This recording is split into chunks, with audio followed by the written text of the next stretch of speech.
Hello friends, purse classes में आप सभी का बहुत बहुत स्वागत है। तो हम लोग कंटिन्यू करेंगे ये वन वर्ड वाली सीरीज़, जो कि आपके TGT, PGT, KVS, GIC, LT grade जैसे एग्जाम्स के लिए बहुत ही हेल्पफुल होगी।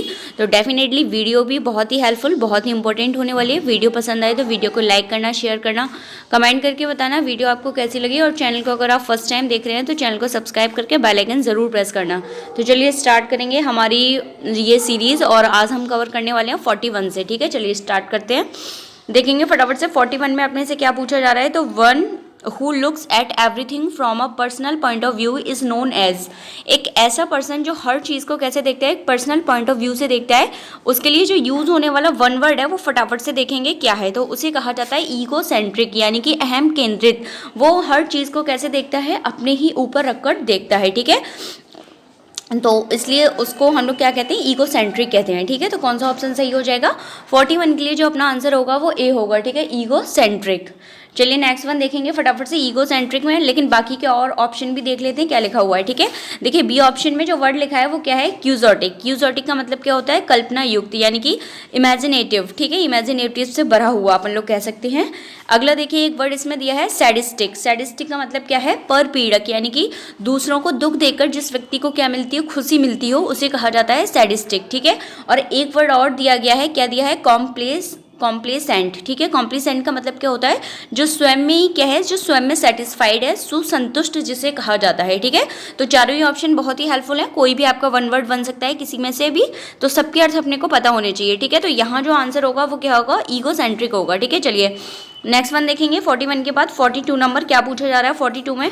The act of viewing a dead person sometimes become mundane for an undertaker। यानी कि एक क्या क्या पूछा जा रहा है, एक तरीके से अपने से ये पूछा जा रहा है कि हम क्या करते हैं जब किसी को मतलब दफनाते हैं। ठीक है, तो उसके लिए जो यूज़ होने वाला वन वर्ड है वो क्या है। ठीक है, कवर करके जिसको अपन दफनाते हैं, तो उसके लिए जो यूज़ होने वाला वन वर्ड है वो क्या है, इंटरमेंट। ठीक है, क्या कहा जाता है, इंटरमेंट। इसका मतलब ही होता है किसी डेड बॉडी को गाड़ना या दफन करना। ठीक है, तो कौन सा ऑप्शन अपना सही हो जाएगा, इंटरमेंट, यानी कि सी ऑप्शन अपना बिल्कुल ठीक होगा। ठीक है, लेकिन बाकी के ऑप्शन का भी मीनिंग जानेंगे। सबसे पहले देखिए ऑप्शन में क्या लिखा हुआ है, इंटरमेंट। इंटरमेंट का मतलब होता है किसी को नज़रबंद कर देना। ठीक है, क्या मतलब किसी के सामने ना आना, उसको कहीं काल कोठरी ऐसी जगह बंद कर देना जिससे वो किसी को दिखाई ना दे, जिसे कहा जाता है नज़रबंद करना। ठीक है, बाकी एक और ऑप्शन लिखा हुआ है, ऑप्शन नंबर बी में देखेंगे, उसका भी मतलब क्या है, इंटरस्टिशियल लिखा है। इंटरस्टिशियल का मतलब क्या होता है, मिडिल, यानी कि मिडिल वाला, बीच वाला। ठीक है, जिसको अपन कहते हैं। ठीक है, और बाकी इंटरमेंट का मतलब तो अपन ने देख लिया, गाड़ना या फिर दफन करना किसी को। और बाकी एक मीनिंग और लिखा हुआ है, इंटरमिटेंट। ठीक है, इंटरमिटेंट का मतलब क्या होता है, जैसे डिसकंटिन्यूअसली, यानी कि रुक रुक कर। ठीक है, तो आई होप चारों ऑप्शन क्लियर है, और किसी से भी वन वर्ड बन सकता है, तो इसलिए अपने को चारों ऑप्शन का मीनिंग पता होना चाहिए। ठीक है, बाकी जो अपना आंसर था वो क्या था, किसी पर्सन को क्या करना, किसी डेड पर्सन को दफनाने के लिए जो यूज होने वाला वन वर्ड है वो क्या था, इंटरमेंट। ध्यान रखना, मीनिंग में केवल एक एन हट गया है, बाकी सेम मीनिंग है। एक एन लगने से उसका क्या होगा, मीनिंग चेंज हो जाएगा। ठीक है, नेक्स्ट वन देखेंगे 43। 43 में क्या पूछा जा रहा है, the science which studies human societies, cultures and their developments. एक ऐसा साइंस जो क्या करता है, जो क्या करता है, जो स्टडी करता है किसके, ह्यूमन सोसाइटीज़ की, ह्यूमन कल्चर की और उनके डेवलपमेंट की, यानी कि आप कह सकते हैं मानव शास्त्र जिसे अपन कहते हैं। ठीक है, तो मानव शास्त्र किसे कहा जाता है, एंथ्रोपोलॉजी को कहा जाता है। ठीक है, एंथ्रोपोलॉजी का मतलब ये है मनुष्य जाति का विज्ञान, कि उसकी ओरिजिन क्या है, कल्चर क्या है, सब कुछ वो बताता है। ठीक है, तो एंथ्रोपोलॉजी यानी कि डी ऑप्शन अपना बिल्कुल सही होगा, जिसे ह्यूमन साइंस अपन कह सकते हैं बहुत ही शॉर्ट में। ठीक है, लेकिन बाकी का भी मतलब जानेंगे। सबसे पहले क्या लिखा हुआ है, एनाटोमी। एनाटोमी देखेंगे, एनाटोमी का मतलब क्या होता है, एनाटोमी का मतलब होता है जैसे अपन कह सकते हैं जो शरीर रचना का विज्ञान है उसे कहा जाता है एनाटोमी। ठीक है, फिर क्या लिखा हुआ है, आर्कियोलॉजी। आर्कियोलॉजी का मतलब क्या है, पुरातत्व विज्ञान, जैसे जो खुदाई वगैरह से रिलेटेड जो हमारा साइंस होता है उसे हम क्या कहते हैं, आर्कियोलॉजी। ठीक है, फिर देखेंगे एक और लिखा है एक्यूपंक्चर। एक्यूपंक्चर का मतलब होता है सूची भेदन करना। ठीक है, तो आई होप यहाँ भी चारों मीनिंग आप सभी को क्लियर है। और बाकी जो ह्यूमन साइंस है उसे क्या कहा जाता है, एंथ्रोपोलॉजी कहा जाता है। ठीक है, एनाटोमी भी क्लियर है, एनाटोमी भी ध्यान रखना है, इंपॉर्टेंट वर्ड है एनाटोमी, इसका मतलब होता है शरीर रचना का विज्ञान। ठीक है, और चलिए आगे कंटिन्यू करेंगे 43 के बाद। तो 43 का जो अपना आंसर था वो क्या था, डी। अब आगे बढ़ेंगे 44 पे। ठीक है, चलिए 44 में क्या पूछा जा रहा है, पर्सन, एनिमल और object considered likely to bring good fortune. ठीक है, यानी कि जिसको क्या कहा जाता है, एक कोई भी हो सकता है, चाहे वो पर्सन हो, चाहे वो एनिमल हो या ऑब्जेक्ट हो, जिसे हम कंसीडर कर रहे हैं, ठीक है, likely to bring good fortune. तो उसके लिए क्या होगा, उसके लिए जो यूज़ होने वाला वर्ड है वो उसे क्या कहते हैं, नेल कहते हैं, ठीक है, नेल कहा जाता है, ठीक है। उसके गुड फ्यूचर के लिए हम क्या कर रहे हैं, एक तरीके से कंसीडर कर रहे हैं उसको, चाहे वो एनिमल हो, तो उसके लिए जो यूज़ होने वाला वर्ड है वो क्या है, नेल है, ठीक है। क्या ऑप्शन अपना सही होगा, नेल ऑप्शन यहाँ पे, सॉरी एक बार सॉरी यहाँ पे क्या जो होगा वो क्या वर्ड हो जाएगा, मैस्केट वर्ड जो है बिल्कुल ठीक होगा, ठीक है। मैस्केट का मतलब क्या होता है, किसी की अच्छी विशेष के लिए या कोई एक उसको तावीज़ देना या एक उसको यंत्र देना, तो उसके लिए जो यूज़ होने वाला वर्ड है वो क्या है, मैस्केट होता है, ठीक है। मैस्केट का मतलब ही होता है यंत्र या तावीज़। अब यंत्र या तावीज़ हम लोग क्यों बांधते हैं, एक कि अच्छी वाइब्स के लिए हम लोग उसका यूज़ करते हैं, ठीक है। तो मैस्केट इसका आंसर होगा, ठीक है, मैस्केट। बाकी और ऑप्शन का मतलब देख लेंगे, एक वर्ड लिखा हुआ है देखिए, ऑरिकल। ऑरिकल का मतलब क्या होता है, भविष्यवाणी या आकाशवाणी, ठीक है। उसके बाद देखेंगे ओपोनेंट। ओपोनेंट का मतलब क्या होता है, प्रतिद्वंदी, ठीक है, अपोजिट पर्सन जो अपने अपोजिट हो। और बाकी एक मीनिंग और देख लेंगे, नेल। नेल का मतलब क्या होता है, एक ऐसी साउंड जो मतलब कह सकते हैं जो सॉरोफुल साउंड हो, जो एक शोक के समय आने वाली जो ध्वनि होती है उसको क्या कहा जाता है, नेल कहा जाता है। आई होप यहाँ भी चारों मीनिंग आपको क्लियर ना। जो अपना आंसर होगा 44 का वो क्या हो जाएगा, बी होगा, ठीक है। चलिए नेक्स्ट वन देखेंगे, 44 के बाद 45 नंबर जो अपने को दिया गया है, ठीक है। 45 में देखिए क्या पूछा जा रहा है, one who can use both hands equally well, यानी कि जो अपने दोनों हाथों का बहुत अच्छे से क्या कर सकता है, यूज़ कर सकता है, उसको कहा जाता है एम्बी डेक्स्ट्रस, ठीक है। एम्बी का मतलब होता है दोनों, और डेक्स्ट्रस यानी कि बहुत अच्छे से क्या कर लेता हो, दोनों हाथों से काम कर लेता हो, तो उसके लिए यूज़ होने वाला वन वर्ड क्या हो गया, एम्बी डेक्स्ट्रस, ठीक है। तो क्लियर है। बाकी एक और मीनिंग यहाँ पे देख लेंगे, एक लिखा हुआ है एम्बिग्यूअस। एम्बिग्यूअस का मतलब क्या होता है वो भी आप लोग जरा देख लेंगे। एम्बिग्यूअस का मतलब होता है अनक्लियर, अस्पष्ट, या फिर कह सकते हैं बहुत सारे अर्थों वाला, तो जिससे कि क्या है, अर्थ क्लियर नहीं हो पाता। तो इसको भी याद रखेंगे आप लोग, एक एम्बिग्यूअस को, और एक आप लोग याद रखेंगे एम्बीडेक्स्ट्रस को, ठीक है। एक और वर्ड लिखा हुआ है एम्बीविलेंट। एम्बीविलेंट का मतलब क्या होता है, दो अपोजिट मेरिट्स रखने वाला, दो विरोधी गुण रखने वाला, ठीक है। दो विरोधी एक साथ गुण जिसके अंदर होते हैं उसे क्या कहा जाता है, एम्बीविलेंट। और जो दोनों हाथों से काम कर सकते हैं उसे क्या कहा जाता है, एम्बीडेक्स्ट्रस। और एम्बिगियस का मतलब ही क्या होता है, जो अनक्लियर है, जो स्पष्ट या एक से ज़्यादा अर्थों को रखने वाला है, ठीक है। तो सारे ही ऑप्शन क्लियर हैं। तो यहाँ पे जो अपना 45 का आंसर होना था वो क्या था, एम्बीडेक्स्ट्रस। बाकी के भी मीनिंग क्लियर होने चाहिए, ठीक है, क्योंकि आपका वन वर्ड कहीं से भी बन सकता है, ठीक है। चलिए नेक्स्ट वन। अगर वीडियो आपको अच्छी लग रही हो वीडियो को लाइक ज़रूर करना, और बाकी अगर चैनल को फर्स्ट टाइम वॉच कर रहे हैं तो चैनल को सब्सक्राइब करके बेल आइकन ज़रूर प्रेस करना, ठीक है। चलिए यहाँ भी देखना है, यहाँ क्या बताना है, हु डिजर्ट्स हिज रिलीजन। जो अपने मतलब रिलीजन को क्या कर देता है, बदल देता है, ठीक है, अपने रिलीजन से हट जाता है, उसको छोड़ देता है, ठीक है। तो उसके लिए जो यूज़ होने वाला वर्ड है हम लोग ऑलरेडी पढ़ भी चुके हैं, उसको क्या कहा जाता है, एपोस्टेट पर्सन जिसे कहा जाता है, जो क्या होता है, स्वधर्म त्यागी, ठीक है, अपना धर्म त्याग दे, अपनी पार्टी को छोड़ दे, ठीक है, एक ऐसा पर्सन। चलिए तो डिसलॉयल पर्सन होता है ऐसा, ठीक है। चलिए नेक्स्ट वन देखेंगे। और यहाँ पे लिखा हुआ है एक वर्ड, यहाँ पर लिखा हुआ है क्या है, डिजर्टर वर्ड लिखा हुआ है, डिजर्टर, ठीक है। डिजर्टर का मतलब क्या होता है, भगौड़ा, ठीक है, जो बीच में ही भाग जाए हार को देख के, ठीक है। एक और वर्ड लिखा हुआ है फेनाटिक। फेनाटिक का मतलब क्या होता है, बहुत ही कट्टरवादी, ठीक है, और किस मामले में, धर्म के मामले में, ठीक है, तो उसे कहा जाता है फेनाटिक। और डिजर्टर का मतलब ही हो गया भगौड़ा। और बाकी आपने देख लिया एपोस्टेट का मतलब क्या होता है, जो अपने क्या कर ले, रिलीजन को ही बदल दे, ठीक है, अपने रिलीजन को ही त्याग दे, ठीक है, कुछ भी आ सकता है, ठीक है। नेक्स्ट वन देखेंगे 46 के बाद। तो यहाँ पे जो अपना 46 का आंसर हो जाएगा वो क्या हो जाएगा, एपोस्टेट पर्सन, ठीक है।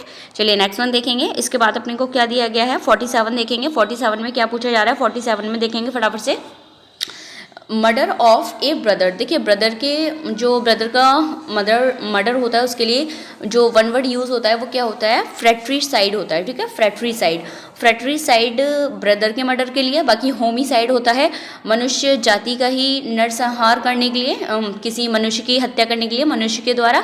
बाकी रेजिसाइड होता है किसी राजा की हत्या करने के लिए, ठीक है। रेजी से आप ध्यान रख सकते हो, रॉयल किंग, ठीक है, तो राजा की हत्या करने के लिए। बाकी पैट्रीसाइड का मतलब होता है पिता की हत्या करने के लिए, ठीक है।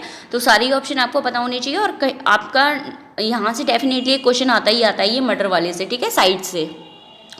तो यहाँ आंसर क्या हो जाएगा, फ्रैट्रिसाइड हो जाएगा, ठीक है। यहाँ ए ऑप्शन अपना बिल्कुल क्या होगा, करेक्ट होगा। नेक्स्ट वन देखेंगे 47 के बाद 48 नंबर में अपने से क्या पूछा है, टी टोटलर। तो देखिए टी टोटलर भी हम लोग काफ़ी बार पढ़ चुके हैं। टी टोटलर वो पर्सन होता है जो बिल्कुल भी किसी तरीके का इंटॉक्सिकेशन जो पदार्थ होते हैं उनको बिल्कुल भी यूज़ नहीं करता, कोई भी नशा नहीं करता, जो सारे नशे वगैरह से क्या रहता है, दूर रहता है। तो one who does not take any intoxicating drinks, ठीक है, नशे वाले पदार्थों को वो नहीं पीता, ठीक है। तो अपना सी ऑप्शन बिल्कुल यहाँ पे क्या हो जाएगा, करेक्ट हो जाएगा। चलिए नेक्स्ट वन देखेंगे 48 के बाद 49 जो अपने को, which of the following words means a cure for all ills या ऑल डिसीज।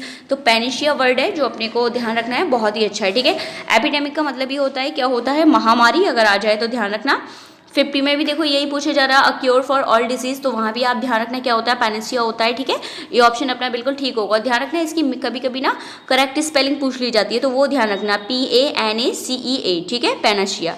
चलिए नेक्स्ट वन देखेंगे 51 में जो अपने से पूछा जा रहा है, क्या पूछा, a person who believes that the world can be made better by the human efforts, ठीक है। ये एक ऐसा पर्सन जो ये ऐसी फीलिंग रखता है अपने अंदर, जो ऐसी थिंक रखता है कि हम इस वर्ल्ड को क्या कर सकते हैं, ह्यूमन एफर्ट के थ्रू और अच्छा बना सकते हैं, ठीक है। तो ऐसे पर्सन को सुधारक कहा जाता है, रिफॉर्मर। बट यहाँ रिफॉर्मर तो ऑप्शन में है नहीं, तो उसके लिए एक और वर्ड याद रखेंगे, क्या होता है, मिलियोरिस्ट होता है। क्या होता है, मिलियोरिस्ट। मिलियोरिस्ट का मतलब भी क्या है, सुधारक है, रिफॉर्मर है, ठीक है। तो सी ऑप्शन अपना बिल्कुल सही होगा, ठीक है। बाकी ऑप्टिमिस्ट का मतलब होता है आशावादी, पैसिमिस्ट होता है इसी का अपोजिट जो निराशावादी, फिलैंथ्रोपिस्ट का मतलब होता है, क्या होता है, मनुष्य जाति से प्रेम करने वाला, और विजनरी का मतलब होता है इमेजिनेटिव यानी कि काल्पनिक, ठीक है। तो चारों ही ऑप्शन यहाँ भी क्लियर है। चलिए 51 के बाद देखेंगे फटाफट से 52 में क्या पूछा गया, फटाफट से देखेंगे। The art of producing beautiful hand writing is known as. तो ब्यूटीफुल हैंड राइटिंग के लिए जो यूज़ होने वाली वन वर्ड है उसको क्या कहा जाता है, कॉलीग्राफी कहा जाता है, ठीक है। क्या कहा जाता है, कॉलीग्राफी। कॉलीग्राफी का मतलब ही होता है सुंदर हस्तलिपि या सुंदर लेख या सुलेख, ठीक है। यानी कि बी ऑप्शन में बिल्कुल क्या होगा, सही होगा यहाँ पे। लेकिन और भी देख लेंगे, सारी चारों ऑप्शन यहाँ इंपॉर्टेंट है, ठीक है। एक वर्ड लिखा हुआ है कार्नेज। कार्नेज का मतलब होता है नरसंहार करना, ठीक है। बिल्कुल सभी जगह खून ही खून हो जाए, नरसंहार एकदम, ठीक है, मार काट मच जाए, तो उसे कहा जाता है कार्नेज, ठीक है। बाकी कोरियोग्राफी सभी को पता ही है, जो कोरियोग्राफी की जाती है डांस वगैरह से रिलेटेड जो कोरियोग्राफी है वो है। और बाकी एक और वर्ड लिखा हुआ है यहाँ पे एनेस्थीजा। एनेस्थीसिया या एनेस्थीसिया भी जैसे कह देते हैं, जिसका मतलब होता है बेहोश करना, ठीक है, बेहोशी की हालत, ठीक है। तो सारे ऑप्शन यहाँ भी क्लियर है। और जो यहाँ अपना आंसर होने वाला था वो क्या था, कॉलीग्राफी, ठीक है, सुंदर लेख, सुलेख, सुंदर हस्तलिपि। बाकी देखेंगे 53 पे आ जाइए, यहाँ भी बहुत अच्छे अच्छे ऑप्शन है और सारी ऑप्शन अपने को पता होने चाहिए, ठीक है। चलिए देखेंगे जरा। Much damage and misfortune cause by nature is known as.